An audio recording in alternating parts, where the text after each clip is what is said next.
कार्यक्रम के बारे में बताइए परिचय के साथ में, उसको रखा रहता है आप बताइए। मैं नॉर्थ सेंट्रल रेलवे एम्प्लॉय संघ का जनरल सेक्रेटरी हूँ, आरपी सिंह। ये हमारे आगरा मंडल के मंडल अध्यक्ष हैं पीके सोनी। ये हमारे आगरा मंडल के मंडल सचिव हैं अक्षय कांत शर्मा। ये हमारे एनसीआरएस के कोषाध्यक्ष हैं दीपक गोयल। वो गबरू जी हैं। कार्यक्रम के बारे में बताइए। ये कार्यक्रम बेसिकली एनपीएस के इशू पर है कि न्यू पेंशन स्कीम को रद्द करा के ओपीएस को लागू कराना। इसके लिए 10 अगस्त के बाद से बहुत तेजी से कार्य चल रहा है। 10 अगस्त को रामलीला के मैदान में रैली आयोजित की गई। आगरा, झांसी और इलाहाबाद डिवीजन में भी आयोजित किया गया। सरकार को नोटिस दी गई कि 3 महीने में ओपीएस को लागू करें, लेकिन सरकार ने उस पर ध्यान नहीं दिया। तो वो 10 अगस्त की रैली में ही घोषणा किया गया था कि अगर 3 माह में ओपीएस नहीं लागू हुआ, ओल्ड पेंशन स्कीम लागू नहीं की गई, तो हड़ताल निश्चित होगी, चक्का जाम होगा। सभी फेडरेशन, केंद्रीय और राज्य कर्मचारियों की जितनी भी फेडरेशन हैं, सबने मिल करके रामलीला मैदान में ही निर्णय लिया। एनसीआरएस ने झांसी की सीसी की मीटिंग में अभी निर्णय लिया कि अब कोई विकल्प नहीं है हड़ताल के सिवा। इसके लिए 21-22 नवंबर को स्ट्राइक बैलेट कराया गया। स्ट्राइक बैलेट में कर्मचारियों का परिणाम आ गया कि 98.7% कर्मचारी जो है हड़ताल के पक्ष में है। हड़ताल की अब तैयारी की बात चल रही है। इसी सिलसिले में आज की आगरा मंडल की डिविजनल काउंसिल मीटिंग हुई है। परसों प्रयागराज मंडल की डिविजनल काउंसिल मीटिंग हुई थी। इसके बाद झांसी की होगी। आज उसकी चर्चा चल रही है।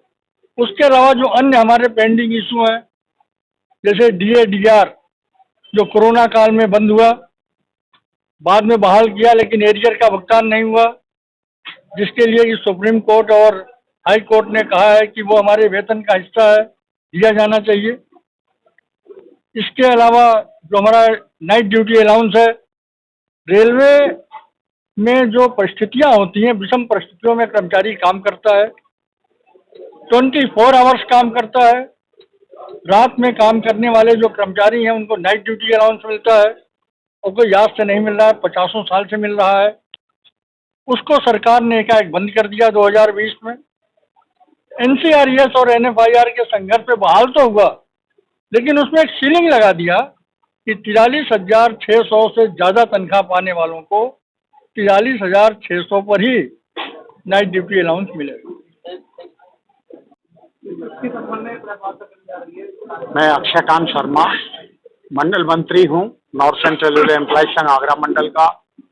और आज हमारी मंडल की परिषदीय सभा यहाँ हो रही है, जिसमें प्रयागराज से हमारे महामंत्री जी आरपी सिंह जी प्रस्तुत हुए हैं। और हम लोग विशेषकर जो आज निर्णय ले रहे हैं, हमारे फेडरेशन ने एक निर्णय दिया है 8 जनवरी से 11 जनवरी तक हंगर स्ट्राइक का, क्योंकि लोगों के दिमाग में ये है कि 3 स्टेट जीतने के बाद ये सरकार पुनः फिर अडिग हो गई है और पुरानी स्कीम लागू नहीं करेगी। तो हमने भी हमारे फेडरेशन से निर्णय लिया है कि 8 से 11 तारीख तक हम हंगर स्ट्राइक पे बैठेंगे। पूरे रेलवे में सब डिवीजन बैठेंगे और इस सरकार को फिर ओपीएस पे के लिए लागू करने के लिए पुरानी पेंशन स्कीम को लागू करने के लिए बाध्य करेंगे। बिल्कुल, 2024 के चुनाव पे तो असर पड़ना ही है, क्योंकि सभी कर्मचारी जो इससे पीड़ित हैं, पुरानी पेंशन स्कीम को चाहते हैं, वह हो सकता है कि वो सरकार का साथ किसी भी तरह से नहीं देंगे। और जैसे ही फेडरेशन से हमें अगर निर्णय मिलेगा, हम अपने महामंत्री श्री आरपी सिंह जी के निर्देश पर रेल का चक्का जाम करके 2024 से पहले, चुनाव से पहले अपना विरोध अवश्य प्रदर्शित करेंगे। पीके सोनी मंडल अध्यक्ष हूँ एनसीआरएस का। हमारे बीच में हमारे केंद्रीय नेतृत्व के रूप में हमारे आदरणीय महामंत्री श्री आरपी सिंह जी उपस्थित हैं।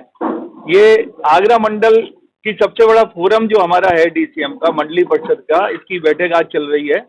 हम 10 अगस्त को रामलीला मैदान के बाद में, क्योंकि हमारा आज का 1 पॉइंट एजेंडा है एनपीएस का, रामलीला के बाद में हमने अपने मंथली प्रदर्शन किया। उसके बाद में स्ट्राइक बैलेट के लिए, जैसा कि मंडल सचिव जी ने आपको बताया, स्ट्राइक बैलेट भी लिया।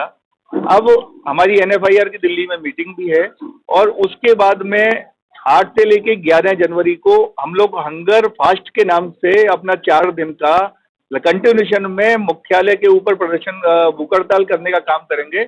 अपनी मांगों से हर मंथ में निरंतर हम सरकार को दबाव में लाने की कोशिश कर रहे हैं कि जिससे जो हम 2004 से हमारी जो फेडरेशन है लगातार एनपीएस के मुद्दे पे अपनी लड़ाई को हर स्तर पर जारी रख रही है, क्योंकि अब ये संख्या बढ़ते बढ़ते 80% के आसपास आ गई है।